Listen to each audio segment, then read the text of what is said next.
Action Man and its range of products is the most important section of the Palitoy line. We have recently been remodelling the figure with a view to improving various facets. These include cost reduction, better appearance, easier production, better function in use. Present production is centred around two basic problems. Firstly, the injection moulding tools are family tools. This means that if a foot or a leg section fails to mould, the whole moulding shot is scrapped. And secondly, we use metal rivets to hold the product together, and these are rather unsightly. The new figure, this is the dynamic physique figure, will be moulded on non-family tools, which in addition to more efficient tool design will facilitate control of components in stock in equal quantities. At the same time, with a clip together assembly, the unsightly rivets are eliminated. This redesign not only improves our product appearance and functioning, it also gives us a saving which we estimate to be at least 10p on the factory cost of the product.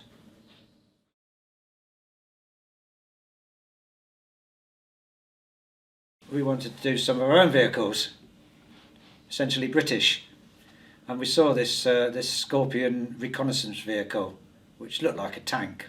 It wasn't a tank, it was an armoured reconnaissance vehicle with a big gun on the front, looking like a tank. So it was made by Elvis, so we went to Elvis to get permission to do this, and it was quite new at the time, and got a lot of drawings, took loads of photographs, came back, scaled it to Action Man, and it was basically the body was blown because that was the cheapest way of doing it, and the turret on the top and the gun was injection moulded. So I was involved in drawing all that up and getting the patterns made, and then the patterns would go over to tooling and they would get the tools made. After the Scorpion we did the personnel carrier called the Spartan personnel carrier, which was based on the chassis of the Scorpion, but had a different sort of superstructure. It had a sort of doors that opened at the back, and you can get about six to eight guys inside. Close the hatch, and they could go into a war zone, and they were protected. That model was made by Schema. They were a model making and pattern making company, and it was run by a woman, but they had this great model maker down there, and Alec Langton, who was our process manager, he knew this company, so we went down there and got this pattern made for the Spartan. Now eventually Alec married this woman and when he left Palitoy he set up with her, and they had a company together. The good thing about the early days was there was no competition from anywhere else against Action Man, because Mattel wasn't in the marketplace yet with Big Jim, and there was no other. Tommy Gun had gone. Yeah, Tommy Gun had gone. We'd seen that off. So basically, Action Man was alone and unique at that time, because it wasn't tied to any fad. You always thought it would be okay. Where Star Wars, for example, which came later, you knew that was tied to some outside force, so that when that died, the whole thing would go with it.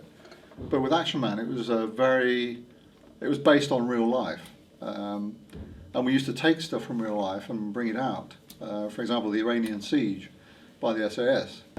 Well, something like that. You see, we'd see that topically on TV, as every kid would have done probably, and we were able, because of the massive sort of supply of tooling and so on, we were able to bring out an Action Man SAS combat team within about, was it about 5-6 months? Something like that. It was within the same year, wasn't it? Yeah, it was in the same year. Normally it would take about a year to get something out, but I would say it was probably 3 to 4 months even, and we were out there.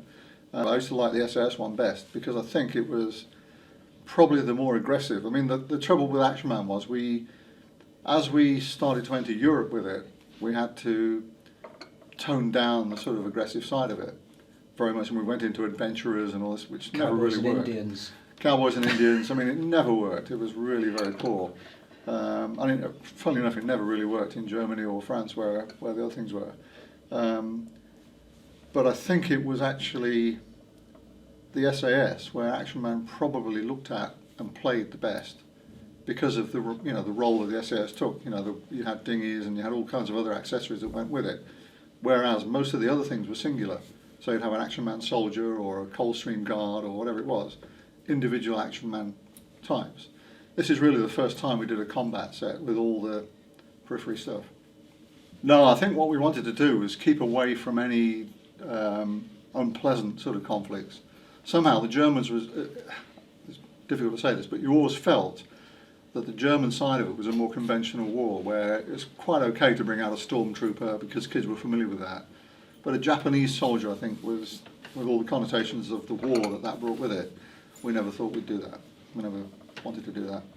I actually enjoyed the time at Palitoy, and I enjoyed the time on Action Man, really, because it was one. But you enjoyed Action Man more because you're closer to the development of it. I think Action Man was nicer because you can actually get into the development of it, as Bob says, and I think you can actually, it's homegrown, so you can actually start developing stuff that you wanted, that you could see.